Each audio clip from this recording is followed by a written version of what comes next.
We've been going through the 4 C's, and today I'm going to talk about clarity. I'm going to explain what clarity is and how to understand it, as well as why it's important when you're buying a diamond. So because diamonds are formed deep within the earth under a ton of pressure and a lot of heat, there are oftentimes birthmarks on the stone that are unique to that stone. Every stone is different. So these birthmarks are called blemishes if it's on the surface of the stone, and it's an inclusion if it's on the inside of the stone. Okay, so now the absence of these blemishes and inclusions are how we grade clarity. And it is incredibly rare for a diamond to come out of the earth with absolutely no birthmark. And because diamonds are valued based off of rarity, when you find a diamond that doesn't have any birthmark, that's how you have a higher value diamond. Okay, so the GIA has 11 different categories to differentiate the clarity of a diamond, and I'm going to break them down for you now. So the GIA clarity scale has 11 grades, and most diamonds fall into the VS and SI categories.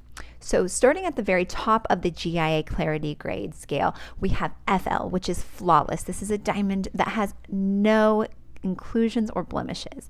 The next on the list is IF, which is internally flawless, which means that there might be some blemishes on the surface, but internally there's no inclusions. Then we have our VVS 1 and 2, which is very, very slightly included.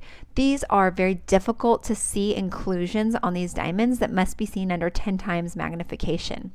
Next up, we have our VS, which I mentioned earlier as some of our more common diamonds. VS is very slightly included, which range from easy to difficult to see under 10 times magnification, those inclusions. Then we have SI, which is slightly included, and those are easy to see inclusions.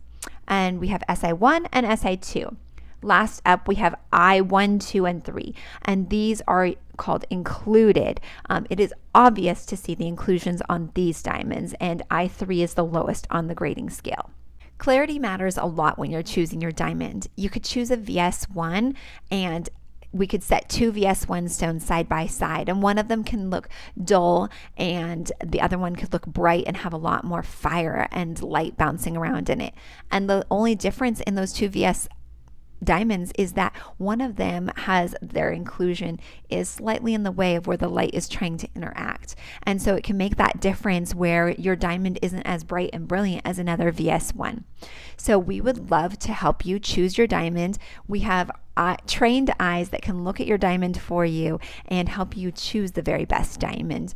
If you're not local, we can help you remotely and bring the diamonds into our store before you purchase, so that way you're making the right decision for the diamond that interacts best with light.